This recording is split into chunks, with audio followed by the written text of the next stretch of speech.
Sir Gutesa, may update na po ba? Makikipag-usap na? We have no contact. There has been no word from the Senate about Gutesa. So we're just hoping he's okay and that he can shed light on his affidavit.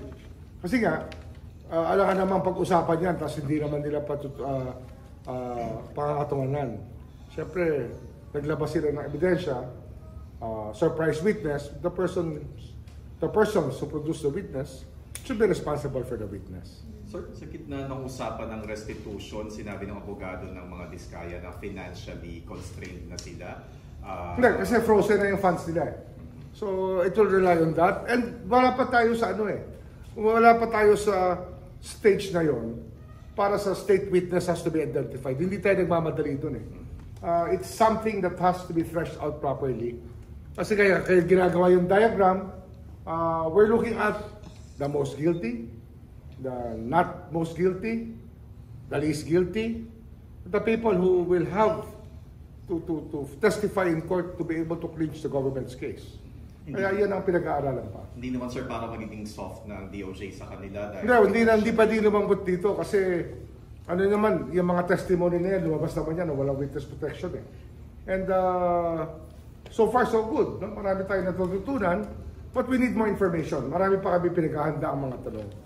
Hindi ito pwedeng madaliin Kasi itong proseso ng pagkuha ng testigo na para pawalang sala mo sa simula sa pool pa lang, kailangan yan magbebenepisyo ang taong bayan. Yun talaga tinitingnan natin where the cases will benefit most for what testimony. Kaya hindi po pwedeng madaliin ang pagkuha ng state witness. Protection for the witness, talks of plea bargaining, and other ways of lessening liability because of cooperation, we can go to. But being a state witness, it's something that we really have to think about because it's a very, very special kind of arrangement. Na wala ka talagang kasalanan. Sir, si Senator Chis Escudero sa privilege speech na kahapon, sinabi parang hindi raw po naiimbestigahan si dating Speaker Martin Romualdez. Hindi totoo yun. Alam mo, pagka ganyan kasi, hindi tayo nagsasalita hanggat hindi lumalabas sa mga testigo. Pero just the same, pinag-aaralan na namin lahat yan, liability-wise. Kasi nga, Saldico, as the Chairman of Operations, it's well known it's the Speaker's choice. Alam natin yan. Galing ako ng Congress, alam ko yan Yun ang pinagkakatiwalaan ng Speaker, yan ang nilagay dyan. So doon pa lang, alam mo na hindi tama yung nangyari sa pangyayari na lumalabas ngayon. Sir, anong assurance po yung mabibigyan niyo po sa public na syempre ngayon po tinatanong nila? Wala ko sisinuhin dito. It's really, para sa bansa lahat po. Wala akong personal dito. It's beyond friendships. It's beyond school ties or fraternal ties. It's beyond that already kasi ang nakataya rito, taong bayan na talagang yung bansa natin nakataya rito, hindi natin pwede pabayaan po. So sir, it's safe to say naman, tinitignan talaga natin kung liable ba si dating Speaker Martin. May kasama siya sa mga tinitignan natin talaga na meron pananagutan dito. Ano yan? Kaya pag diagram, yung ginagawa namin diagram, it's a complete diagram that we're trying to do to include everybody and what their role was. Wala tayong pagtatakpan, wala tayong itatago rito. Wala. Pero sir, need pa rin talaga si Gutesa para maging hindi, siya pa lang nilalabas nila. Baka meron pa sila ilalabas. Mabuti na. Tsaka alagaan na nila, wag na pakakawalan. Tsaka panagutan nila.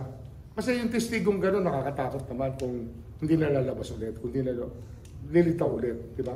Ang hawak ko dito yung affidavit, copy ng affidavit ni Gutesa na nakuha ko sa Senate Kaya, yun, ano ba to? Paragraph 24 ba to?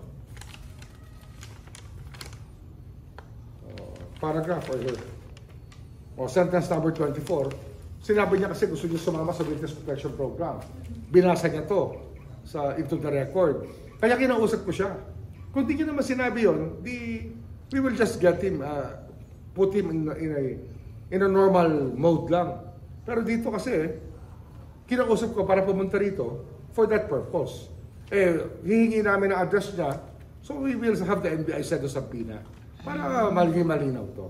Diba? Sir, Palilinawin natin lahat. ano po magiging implication kapag hindi na po lumabas si Gutesa? Well, your judgment and my judgment will not be far apart. Pare-pareho na tayo ng iniisip. Okay. Next topic. Wala na. Next. Sir, Ayun naman, pinipigay ko. sorry. Ruina Garma, sir, para lang po mas malinaw. Siya po ay may warrant of arrest na. Meron. Ano na po yung next steps natin? Siya po ay pumunta ng Malaysia para po maging witness sa ICC. Pero meron nga po siyang warrant of arrest. Tayo po ba ay mag-a-apply for red notice ng Interpol? At ano po yung magiging mga next steps? Yun ang aming pag-uusapan tomorrow with the NBI. Kasi ang huling ko mausap sa kanya rito, si Director Jimmy Santiago. So pag-uusapan namin ni Jimmy yan, by tonight or by tomorrow. Pero sir, what about the others? Si Edelberto Leonardo? Andyan na, may warrant na eh. Dapat i-serve yan. May kopya na naman ng DILG niya, may kopya ng PNP. So we will serve the warrant if they can be found. Hopefully they'll be found. Opo. Consider ba sila as fugitive? Well, if they don't surrender, yun ang mangyayari. Opo. Pero sir, yung kay Garma, hindi po ba makaka-apekto yun dun sa pagharap niya sa ICC? Kung meron po siyang red It's a complication notice? that is there and known from the very beginning.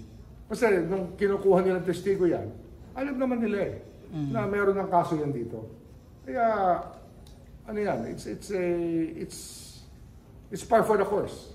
Hindi naman, alam nga namang pawalang sala ko dahil testigo siya sa ICC. Hindi naman sa akin decision yan eh. Sa korte na yan. Kasi nga, sa investigasyon, lumalabas talaga na meron siya pananagutan. Diba? It's not for me to judge. It's for the court to judge. Pero sir, di ba sabi niya, parang sinabi noon na makikipagtulungan din po siya? Ano yan, ang tingin ko dyan, I think she will come home. Wala naman siya pupuntahan na iba eh.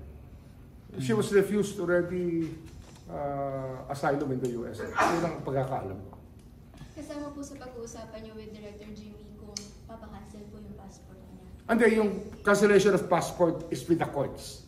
That involves a constitutional right to travel. So we cannot cancel it on our own. Imagine kung executive function ng cancellation of passport. How many complaints will you get? With violation of rights, di ba? Yung constitutional right, yung right to travel.